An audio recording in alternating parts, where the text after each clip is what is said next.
그 청소년들의 지식을 향상시키는 데도 굉장히 도움이 될 것 같고요. 네. 문화 유적에 대해서. 그리고 그 방과 후 학습 프로그램으로도 굉장히 좋을 것 같은데 아마 이런 것은 좀 더 확대시키면 좋겠다라는 생각이 들었어요. 한문석 교수님 어떻게 생각하세요? 예, 뭐 저도 뭐 동감인데 이거 뭐 말 하나 마나 딱 듣는 순간 야 이런 기가 막힌 프로그램이 있나 네, 그래가지고 네. 이게 뭐 어떻게 생각하냐면 제가 이거 장점만 열가려도 지금 뭐 10개도 넘게 네. 막 머리에 떠오를 정도로 네.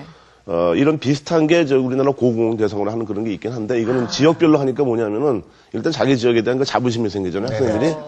그리고 또 하나 저는 이거 영어 교육적으로 보면 좋은 게 우리나라 그 영어 교육할 때 문제점이 뭐냐면은 수업 시간에 열심히 배우는데 그걸 연습하고 나가서 실습할 데가 없어가지고 안 되는 건데 이게 자연적으로 되는데 그냥 엉터리로 하는 것이 아니라 진짜 내용 가지고 설명해야 되니까 네. 그 실습 기회로는 아주 딱 좋으니까 교육적으로도 좋고 또 이 그 지역 문화 거기에도 기여하고 여러 가지로 아주 굉장히 좋은 프로그램 같아가지고 아마 좀 점차 넓혀나고 난 이거 홍보해가지고요. 다른 지역도 전부 이렇게 문화유산 많은 지역은 좀 확대해가지고 하면은 굉장히 좋을 것 같아요. 그러면 아마 아까 처음에 말씀하신 그 뭐였죠? 그 뭐 주말 기숙학원 단속 필요 없이 자연적으로 그쪽으로 이렇게 갈 것 같아요. 되면 이거. 관주자 역할 하시는군요. 예. 외국에서 우리나라에 대한 그런 관심도 높아져서 역사에 대해서 물어보는 사람들도 많죠. 있고요. 네. 특히 음식 같은 것도 물어보는데 한 외국인이 저한테 수정과를 먹고 이거 곶감 그게 뭐냐 그러는데 곶감을 알아요. 그래서 이거 자두다. 플럼은 아니까 역사 왜곡하고 다 왜곡하고 너무 좋은 그런 프로그램이서 저 같은 사람도 좀 교육 받아야 될 것 같은데 근데 선생님은 그럼 어떻게 이루어지는 겁니까? 원어민 선생님도 계시고 한국인 선생님도 계시는 겁니까? 아니면 예, 지금 저희들이 강화도 내에 있는 강화권 내에 있는 그 원어민들이 있습니다. 그래서 그 원어민들 6분들 지원해가지고 뽑고요. 그다음에 초등 선생님들이 6명이 계시는데 이분들이 또 영어를 잘하시고 그다음에 또 영어 교육에 관심이 되게 많으신 분들이세요. 그래서 저희들이 이제 이런 프로그램을 기획하면서 여기 계신 이제 이윤석 선생님이신데 길상초등학교에 계시고요. 이런 프로그램을 한번 해보는데 어떻게 했냐 했더니 아주 적극적으로 나서셔가지고요. 네. 지금 너무 재밌게 잘 하시고 있는 것 같아요. 그래서 저희들도 이걸 기획하고 있는데 선생님들이 열심히 하시고 학생들이 또 반응이 되게 좋으니까 되게 뿌듯합니다. 옆에 앉아 계신 우리 또, 정확하게 투 덤스업을 하셨는데, 이 투 덤스업을 받으신 우리 이윤석 선생님 참 흐뭇하게 앉아 계시는데요. 직접 학생들을 지도를 하셨다고 하는데, 이 경쟁력이 나름대로, 경쟁률이 높은 프로그램인 것 같은데요. 선발 기준이 혹시 있을까요, 선생님? 네, 선발 기준은 그 작년 장학스님께서 말씀하셨지만 겨울에 공모를 좀 보내놨었어요. 그래서 학교에서 그 학생들을 다 받아가지고 우리가 선발할 수 없기 때문에 학교에서 자체적으로 추천을 받았는데요. 추천 기준 중에 하나는 영어 실력도 실력이지만 성실함을 받았습니다.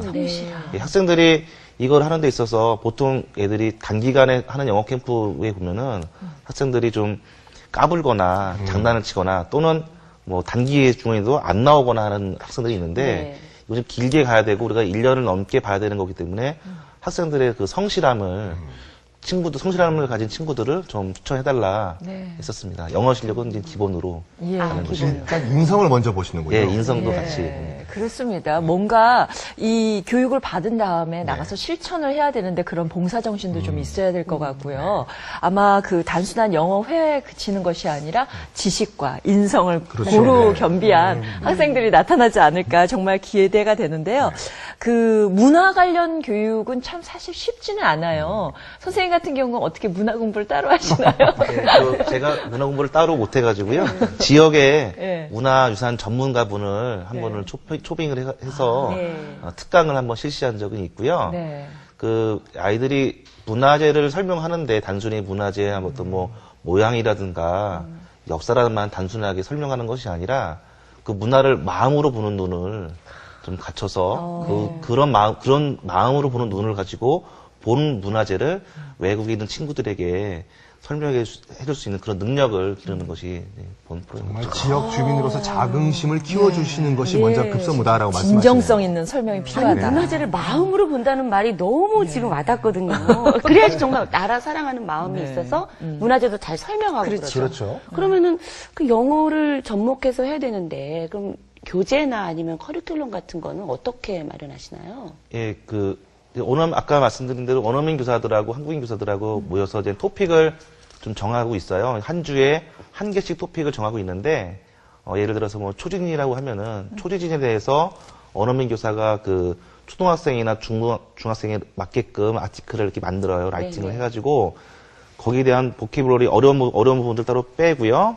그런 것들을 교육을 하고 그다음에 그 얼마나 정도 이해를 했느냐, 또 발음 뭐 이해도 그다음에 마지막 시간에는 자기가 초지진에 대해서 설명을 해야 되니까 좀 설명할 말이 필요하잖아요. 그래서 라이팅을 직접 하는 그런 교육 과정으로 운영되고 있습니다. 그러니까 전반적으로 전부 다 원어민 교사하고 한국인 교사가 커리큘럼을 만들고 교재를 제작하고 있습니다. 아, 그렇군요. 그럼 원어민 교사 선생님은 아무래도 발음 같은 거를 더 예. 집중하신다거나 아니면 시야 같은 걸 외국인 시야로 이렇게 주입해 주신다거나 이런 게 있나요? 협업을 어떻게 나누시나요? 예, 아무래도 발음 쪽에 있는 그런 부분들은 원어민 선생님이 많이 지도를 해주시고요. 네네. 그다음에 이제 한국인 선생님들은 그 보케블러리 설명을 할 때 그러니까 단어가 좀 어려워요. 사실은 맞아요. 어려우니까 그러니까 외국인 친구들도 자기가 써놓고 또 어디서 참조를 해놓고서도 이게 무슨 뜻인지 모르겠다라는 것도 있거든요. 네, 그런 것들을 한국인 선생님들이 좀 학생들에게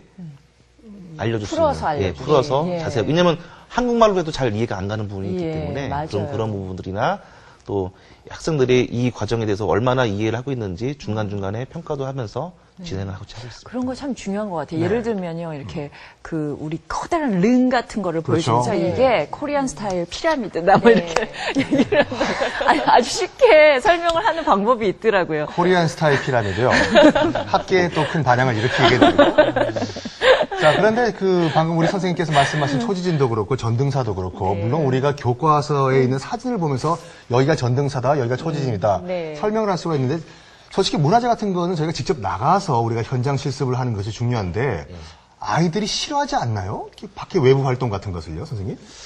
아이들이 하면서 선생님 우린 대체 언제 나가랍니까? 반대군요. 네. 네, 반대로 그렇게 하고 있고요.